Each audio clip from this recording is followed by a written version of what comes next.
예, 안녕하십니까. 민법교수 유병태입니다. 자, 이번에는 저당권의 일반적인 성립과 관련돼서 보겠습니다. 이러한 저당권이 성립되기 위해서는 일단 저당권 설정 계약이 있어야 되겠죠. 물론 그 전제로서 금전 소비대차 계약 등의 채권 성립 행위가 있어야 됩니다. 뭐 경우에 따라서는 저당권 등기하는 사람이 그냥 저당권 설정해 달라고 하니까 저당권 설정 계약서만 쓰고 그걸 가지고 저당권 설정 등기를 했는데 그 전제가 되는 채권 성립 등을 입증하지 못하면은 그 저당권 설정된 것은 부종성에 의해서 무효로 처리되는 수가 있습니다. 그래서 그 피담보 채권을 증명할 수 있는 것이 있어야 됩니다. 그걸 명확하게 그 확립한 판례가 있습니다. 일단 저당권 설정 계약 불료식이다. 계약서 작성 안 해도 된다는 거죠. 저당권 설정 계약서 작성 안 해도 된다는 건데, 그런데 계약서가 없으면은 등기 신청을 해도 등기를 안 해주죠. 그래서 성질은 불료식 계약이지만 그게 입증되어야 등기가 될 것이기 때문에 계약서를 작성해야 됩니다. 저당권 설정 계약 법률 행위이고 계약으로서 조건과 기한 당연히 붙일 수 있죠. 저당권은 채권의 존재를 필요로 하므로 저당권 설정 계약은 채권을 존재시키는 계약에 대한 종된 계약이라는 거. 저당권 설정 계약과 채권 계약의 관계에 대하여 저당권 설정 계약은 채권 계약으로부터 분리된 물권 계약이라고 봐야 한다는 독자성 인정설이 다수설이다라는 거. 그래서 그 채권 관계를 성립시키는 채권 계약하고 물권 계약인 저당권 설정 계약은 별개라는 거 항상 생각하고 있어야 됩니다. 일단 이 물권 계약이 채권 계약과 뭐 독자적인가 그는 또 다른 문제이고 물권법 서론에서 공부를 하고 와야 되는데 물권법 저변에 깔려 있는 이야기들입니다. 그러면 이 저당권 설정 계약 당사자를 살펴보면은 일단 저당권 설정자가 있어야 되겠죠. 저당권을 설정해 주는 자. 목적 부동산에 대해서 저당권을 설정하려고 하면은 저당권 설정이가 물권 행위이고 처분 행위이기 때문에 처분권이 있어야 됩니다. 물권 행위이고 처분 행위이기 때문에 처분권이 있어야 됩니다. 이 말을 알아들으려고 하면 민법 총칙의 법률 행위와 관련된 설명을 이해하고 넘어와야 됩니다. 일단 저당권 설정 행위 법률 행위로서 물권 변동과 관련되는 물권 행위이고 처분 행위이기 때문에 결국에는 원칙적으로 부동산에 대해서 저당권 설정해 주는 자는 소유자라야 한다는 겁니다. 근데 그 사람이 처분권 있는 소유자면 되는 것이지, 물론 이제 또 처분권 가리되기 때문에 반드시 소유자일 필요는 없는 경우가 있긴 한데 그건 별개의 문제고, 채무자일 필요는 없습니다. 제3자가 담보를 제공할 수 있다는 거죠. 그 담보를 제공한 제3자를 물상보증인이다 라고 이야기합니다. 물상보증인이 대위 변제하거나 저당권 실행으로 소유권을 상실한 경우에는 변제자 대위권에 의해서 채권자를 대위하여 구상권 행사할 수 있다는 거, 이런 것들은 또 채권 법리하고 또 연결되는 것이고, 물상보증인에는 사정 구상권을 인정하지 않는다는 것이 판례이고, 채무자 아닌 자를 채무자로 등기된 저당권 등기는 저당권의 부종성에 위배되어 무효다라는 거. 그러나 예외적으로 자영업 채무를 담보하기 위하여 명의신탁 부동산의 건여당권을 설정함에 있어 당사자 간의 편의에 따라 명의수탁자를 채무자로 등기한 경우에 건여당권이 담보하는 채무는 명의신탁자의 채무로 보아야 한다. 예외적인 현상이 나타날 수 있다는 겁니다. 저당권 설정 계약상 피담보 채무의 채무자 대신 제3자를 채무자로 등기한 경우 채권자와 실제 채무자 사이에 채무가 이 저당권 등기에 담보되는 피담보다는 점에 채권자와 실제 채무자 간의 의사의 합치가 있다면 그 등기는 유효한 것으로 인정해 준다는 거. 그래서 실체 관계가 반영이 되면 유효성이 인정될 수 있다는 거. 그다음에 저당권 설정 행위가 물권 행위로서 처분 행위이기 때문에 설정자는 소유권, 기타 처분할 수 있는 처분권이 있어야 된다. 그 처분권을 가지는 자가 대표적인 게 소유자이겠지만 소유자도 처분권이 없을 수도 있다는 거. 제한당하는 경우도 있다라는 거 한번 보시는 거고, 그다음에 대리인 대표자가 저당권을 설정하는 경우에는 당연히 대리권 대표권이 있어야 되고, 한번 읽어보시고, 그다음에 저당권자는 천하에 없어도 채권자라 되죠. 부종성 때문에. 근데 여기에도 약간의 예외적인 현상은 나타날 수 있습니다.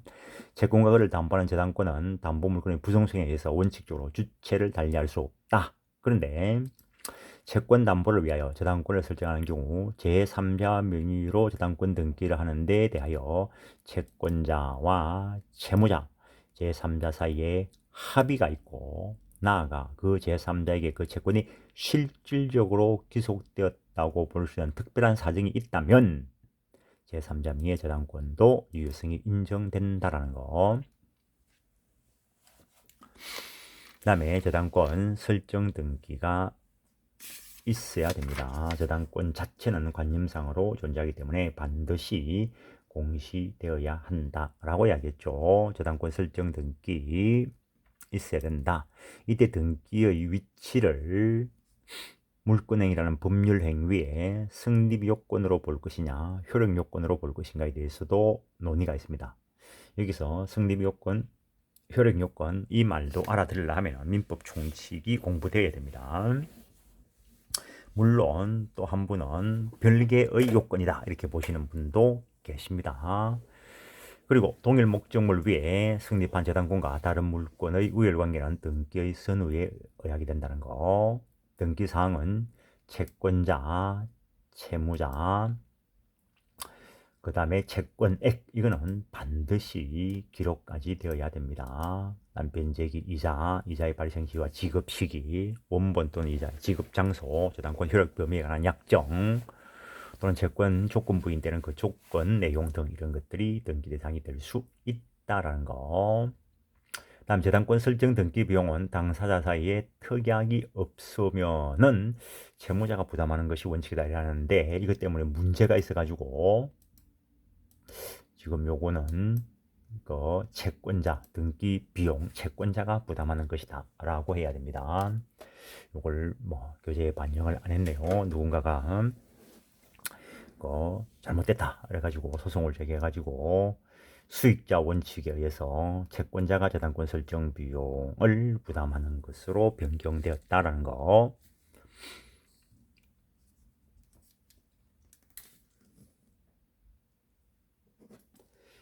그 다음에 근저당권 설정 계약에 따른 근저당권 설정 등기 청구권은 그 피담보 채권이 되는 대여금 채권과는 별개의 청구권으로서 시효기간 또한 독자적으로 진행한다는 거. 그래서 채권이 있고 그 채권에 대한 청구권 별개이고 저당권 설정 등기 청구권 별개의 독자적인 권리다라는 거. 이거는 소멸시효에 의해서 상당히 문제가 됩니다. 그 다음 저당권 등기가 불법 말소되면 어떻게 될 것인가. 일단 채권이 존재하고 그 채권을 담보하기 위해서 저당권 등기가 되었습니다. 그 등기가 되었을 때 지금은 뭐 전부 다 전자등기 되어 있어서 그러는데, 옛날에 종이 등기부일 때 그 등기부 종이가 불타 없어지더라도 등기부가 멸실된다고 해서 저당권이 소멸되는 것은 아니죠. 그걸 입증을 못해서 뭐 멸실 회복 등기를 못하는 것은 그런 현실적인 문제이고, 그 등기부가 불타 없어진다고 해서 저당권이 소멸되는 것은 아니듯이 그 저당권 등기가 변제되지 않았는데도 불구하고, 피담보 채권이 변제되지 않았는데도 불구하고 불법적으로 말소되었다면 저당권이 소멸되는가에 대해서 소멸되지 않고 존속한다는 것이 일반적인 입장이고 판례도 마찬가지입니다. 그래서 저당권에 있어의 등기는 저당권을 취득하기 위한 성립 요건인 것이지 저당권의 효력을 유지시키기 위한 효력 유지 요건은 아니다라고 이야기합니다. 유치권에 있어의 점유는 유치권 취득 요건인가 동시에 유치권 효력 유지 존속 요건이기도 하지만 저당권에 있어의 등기는 저당권 취득 요건인 것이지 효력 존속 요건은 아니다는 거. 판례는 불법 말소된 등기는 실체관계와 부합하지 않는 것이어서 불법 말소된 것이 무효이고 그 등기가 말소되었다 하더라도 그 물건은 소멸되지 않는다. 따라서 회복되면 종전과 동일한 순위가 된다는 입장이라는 거. 즉 법률에 의한 저당권 취득에 있어의 등기는 저당권 취득 요건인 것이지 효력 유지 요건은 아니다는 거. 따라서 근저당권 등기가 불법 말소로 인하여 원인 없이 말소되었다 하더라도 말소된 근저당권 설정 등기의 등기 명의인이 곧바로 근저당권 상실로 손해를 입게 된다고 할 수 없다. 왜? 저당권 살아있으니까. 그러나 저당권 등기가 불법 말소된 경우 다수가 판례의 입장은 저당권은 존속한다는 입장에 따른다고 하여 저당권이 경락으로 인하여 항상 소멸되기 때문에 저당 목적물이 경락되어 버렸다면 이는 회복시킬 수가 없죠. 회복시킬 필요도 없고. 그런데 회복이 안 됐으니까 법원에서 배상을 안 할 거라는 거죠. 그래서 다른 사람이 받아가 버렸다면 그거에 대해서 부당이득 반환 청구할 수 있을 뿐이다 라고 한다는 거. 그 다음에 무효등기의 유용현상도 나타날 수 있다는 거. 이런 것들은 등기가 이해가 돼야 알아듣는 내용이기는 합니다. 저당권 설정 등기가 행해진 후에 피담보 채권이 무효로 되거나 소멸하게 되면 변제 등으로 소멸하게 되면 저당권은 당연히 소멸하게 된다. 부종성 때문에 그렇죠. 어떤 연유에 있든지 채권이 없어지면 저당권 등기가 말소되지 않더라도 저당권은 소멸되었다는 겁니다. 그러나 피담보 채권이 무효 취소 변제로 소멸했으나 기존 저당권 설정 등기가 말소되지 않고 남아있는 때 당사자가 또 채권을 발생시킬 수 있죠. 그렇다면은 그 구등기의 유효성을 인정할 수 있다는 거. 그걸 무효등기의 유용이라고 합니다. 단 새로운 이해관계에 있는 제3자가 없었어야 한다는 거. 판례도 통설과 마찬가지로 피담보 채권이 없음에도 불구하고 저당권 설정 등기가 있다면 그 저당권 등기는 무효이지만 그 등기 이후에 경료된 후 권리자가 없고 저당권 등기와 일치하는 실체관계가 발생하게 되면 무효인 저당권 등기를 유용할 수 있다고 한다는 거. 즉 무효로 된 후 유용 합의 사이에 등기부에 새로운 이해관계를 가지게 된 제3자가 없을 때는 유효하다는 거. 이때 부동산 등기법에서 말하는 등기상 이해관계 있는 제3자란 말소 등기를 함으로써 손해를 입을 우려가 있는 등기상의 권리자로서 그 손해를 입을 우려가 있다는 것이 등기부 기재에 형식적으로 인정된 자, 등기부에 기재가 있어야 한다는 거. 그 제3자가 승낙 의무를 부담하는지 여부는 그 제3자가 말소 등기 권리자에 대한 관계에서 승낙하여야 할 실제법상의 의무가 있는지 여부에 의해서 결정한다는 거. 그 다음에 저당권에 의해서 그러면 담보되는 피담보 채권에는 어떤 것들이 있는가? 저당권에서 담보되는 채권의 종류에는 제한이 없다는 거. 우리가 일반적으로 채권이라면 금전 채권을 말하는데 채권이라면 금전 채권만 있는 것이 아닙니다. 얼마든지 비금전 채권이 나타날 수 있습니다.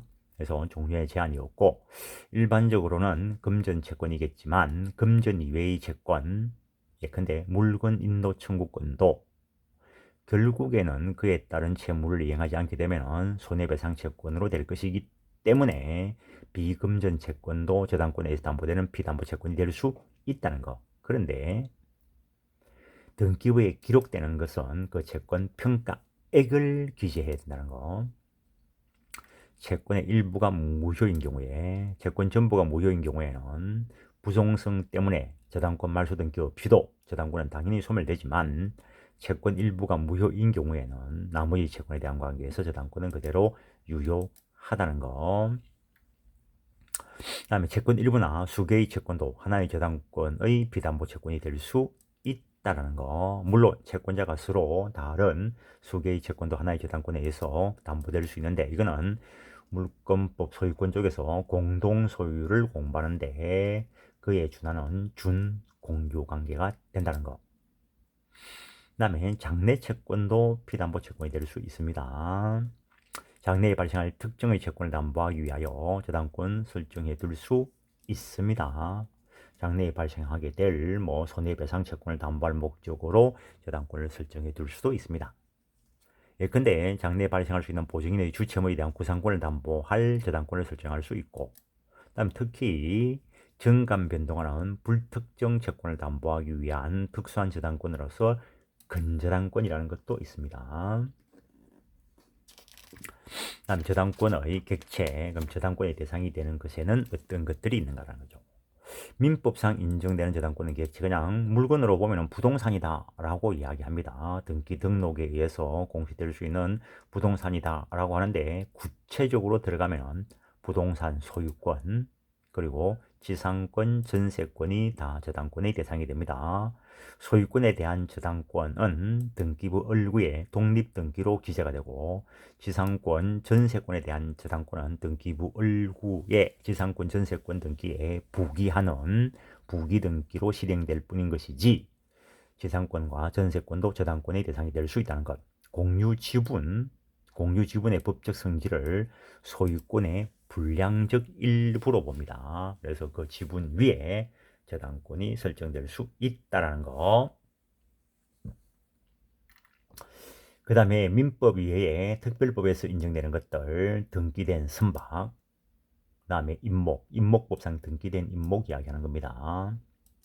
그 다음에 광업법상 광업권, 수산업법상 업권, 공장저당법상 공장재단, 광업재단법상 광업재단, 그 다음에 자동차 등록을 하죠. 여기에 저당권 등록이 가능하고, 항공기, 건설기계, 댐 사용권, 유료도로 관리권, 이런 것들도 저당권의 객체가 될 수 있다는 거. 그 다음에 부동산 일부는 저당권의 객체가 될 수 없다라는 거. 일물일권주의 원칙 때문에 그렇습니다. 일물일권주의 원칙을 이해하려고 하면은 물권법 서론이 공부가 되어야 되는데, 물건 일부에는 저당권이 성립이 안 됩니다. 물건 전부에 대해서 저당권 설정할 수 있고, 소유권에 저당권 설정할 수 있는데, 소유권 권리 일부에는 저당권 성립할 수 있습니다. 조금 전에 공유 지분 위에 저당권 설정할 수 있다라고 이야기했습니다. 토지는 일필 토지가 한 개 저당권의 목적이 된다라는 거. 여러 개 필의 토지의 집합 위에 한 개 저당권 설정할 수 없고, 여러 개 저당권 설정할 수는 있겠죠. 그 다음 일필 토지 일부는 분할되어 분필하여 한 개가 된 후에는 저당권 성립할 수 있지만, 일필 일부 위에 저당권 성립은 안 된다는 거. 그 정도 하시고, 자기 소유물에 대한 저당권 설정 여부, 앞에서도 말씀드린 적이 있습니다. 저당권은 제한물권으로서 타물권을 대상으로 하는 것으로서 자기 물건 위에 소유자 저당권 설정은 인정되지 않는다 했습니다. 근데 예외적으로 소유자 저당 현상이 나타날 수는 있다는 거. 즉 저당권이 제3자 이익 또는 소유권 취득자의 이익을 위하여 소멸하지 않는 경우에 그때 소유자 저당 현상이 나타날 수는 있다는 거. 그래서 갑구의 A가 소유자이고 을구의 선순위 B가 저당권이 있고, 이 저당권 위에 저당권부 권리질권이 부기등기로 되어 있든지, 후순위 저당권자 C가 있을 때 선순위 저당권자 B가 소유권을 취득했을 때, 그때 일정한 자의 이익을 위해서 선순위 저당권 존속시키는 것 때문에 소유자 저당 현상이 나타날 수는 있어도 소유자 스스로 자기 소유물 위에 저당권 설정을 할 수는 없다라는 거. 그 다음에 특수한 저당권 성립, 법정 저당권 몇 번 보고 봤죠. 담보물권 서러운 부분에서부터 토지 임대인이 변제를 경과한 후 최후 2년 차임 채권을 담보하기 위하여 지상에 있는 임차인 소유의 건물을 압류하면 저당권과 동일한 효력이 있다라고 되어 있습니다. 그래서 건물 소유권을 압류하는 것이니까 건물 등기부 갑구에 압류가 되어 있습니다. 근데 효력은 저당권의 효력을 인정한다는 거. 그래서 법이 요구하고 있는 일정한 요건을 갖추면은 저당권 설정 등기가 없어도 저당권의 성립을 인정한다는 거.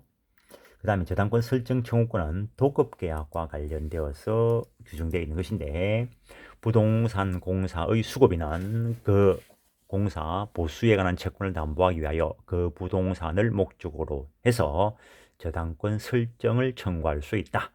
근데 이거는 그 채권적 청구권으로 봅니다. 그래서 등기까지 있어야 저당권이 성립한다라는 거.